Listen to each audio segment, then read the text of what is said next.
وَإِذَا سَأَلْتَ فَاسْأَلِ اللَّهَ، جب پکارو تو اللہ کو پکارو، جب مانگو تو اللہ سے مانگو۔ وَإِذَا اسْتَعَنْتَ فَاسْتَعِنْ بِاللَّهِ، جب مدد کے لیے پکارو تو اللہ کو پکارو، اس کے سوا کوئی تمہارا کچھ نہیں کر سکتا ہے۔ اور اللہ سے تعلق بنانے کا راستہ کیا ہے؟ وہ ہے محمد الرسول اللہ، کہ محمد مصطفیٰ صلی اللہ علیہ وسلم کی غلامی میں آ جاؤ، ان کی نقل اتارو۔ یہاں کا تو مجھے پتہ نہیں پاکستان میں نقل مار کے کتنے لوگ پاس ہوتے ہیں کہ نہیں ہوتے؟ میں خود پاس ہوتا تھا نقل مار کے، کیونکہ مجھے پڑھنے کا شوق ہی نہیں تھا، مجھے تو سنگر بننے کا شوق تھا۔ میرا ابا میں نے ڈاکٹر بنانے دے چکر آئی، میں سنگر بنانے دے چکر چاہوں، تو میں فلمی رسالے پڑھتا رہتا تھا۔ عامر خان سے جب میری حج پہ ملاقات ہوئی، وہ تو بڑا ڈرا ہوا تھا کہ پتہ نہیں مولوی صاحب آگے مجھے کیا کہیں گے، تو میں نے بیٹھتے ہی بالی ووڈ پرانے کی باتیں چھیڑ دی۔ تو میں نے تھوڑی دیر بعد دیکھا کہ جتنا مجھے پتہ تھا اس کو بھی نہیں پتہ تھا۔ تو مجھے وہ شاہد آفریدی لے گیا تھا اور کہنے لگا مولانا آدھا گھنٹہ بس، اس سے زیادہ نہیں۔ آدھا گھنٹہ تو میں اس کو بالی ووڈ سناتا رہا، تو وہ اتنا مانوس ہو گیا، کہنے لگا آئیے ادھر، یہ ٹیبل پر بیٹھے تھے کھانے کی، آئیے ادھر آئیے، صوفے پر بیٹھے، 15 منٹ اور باتیں ہوتی رہی، پونا گھنٹہ گزر گیا، میں نے دیکھا ریلیکس ہو چکا ہے۔ میں نے کہا عامر بھائی آپ حج پہ آئے ہیں تو آپ کو اللہ کے نبی کا حج نہ سناؤں تاکہ آپ کو پتہ چل جائے؟ کہا جی جی جی ضرور سنائیں۔ تو میں 1.5 گھنٹہ مسلسل، 1.25 گھنٹے میں اللہ کے نبی کا حج سناتا رہا، اور وہ ایسے کر کے بیٹھا، میری سنتا رہا۔ تو محمد مصطفیٰ صلی اللہ علیہ وسلم کی نقل اتار لو، نقل سے بھی پاس ہو جاؤ گے۔ لا الہ الا اللہ پاسپورٹ ہے، محمد الرسول اللہ جنت کا ویزا ہے، ویزے کے بغیر انٹری نہیں ہوتی۔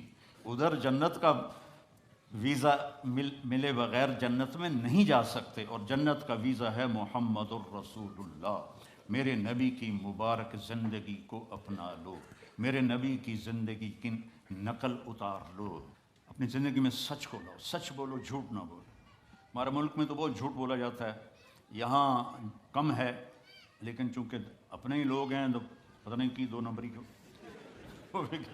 جھوٹ نہ بولو، سچ بولو، سچائی کو ساتھی بناؤ۔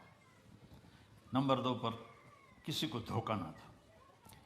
اس ملک نے آپ کو پاسپورٹ دیا، آپ کسی اسلامی ملک میں 50 سال گزار دو، آپ کو پاسپورٹ نہیں دوں گا۔ یہاں 5 سال گزارتے تو میں پاسپورٹ دے دیتے ہیں، مالکانہ حقوق دے دیتے ہیں، ساری آپ کو سہولتیں دے دیتے ہیں۔ تو ان ملک والوں سے آپ دغا نہ کرو، ان کے قانون کی وائلیشن نہ کرو، اور جیلی کام نہ کرو، بلکہ جیسے یہ آپ کے ساتھ اچھے ہیں آپ بھی ان کے ساتھ اچھے بن کے چلیں، اور ان کے قانون کی پابندی کر کے چلیں۔ یہاں کئی نوجوان آتے ہیں، وہ یہاں کی لڑکیوں سے شادی کرتے ہیں پیپر بنانے کے لیے، یہ کام بھی نہ کرنا، یہ دھوکہ ہے، بہت بڑا دھوکہ ہے۔ پیپر بنتے ہیں تو پھر چھوڑ کے غائب ہو جاتے ہیں۔ دلی میں ایک جیب کترا تھا، پک پاکٹ، اس کے چیلے تھے، تو ایک دن اس کا چیلا 2 روپے لے کر آیا، انہوں نے اس کو تھپڑ مارا۔ یہ بات ہے انگریزوں کے دور کی، خود صرف 2 روپے پورے دن میں۔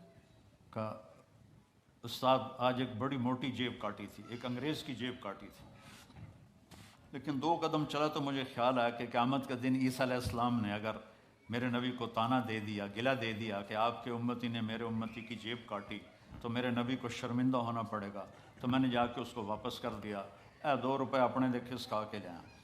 تو وہ رونے لگا، اور جیب سے 10 روپے نکالے، کا یہ تیرا آج کا انعام ہے۔ تو یہاں ایسے زندگی گزارو کہ کل قیامت کے دن عیسیٰ علیہ السلام گلہ نہ دیں ہمارے نبی کو کہ آپ کے امتی نے میرے امتی کے ساتھ یہ کیا۔ اس طرح زندگی گزارو، آپ سچائی کی ایک پہچان بن جاؤ، دیانتداری کی پہچان بن جاؤ، الفت و محبت کی پہچان بن جاؤ، اور پھر کبھی ہو جائے غلطی تو معافی مانگ لو، تو اللہ معاف کر دے گا۔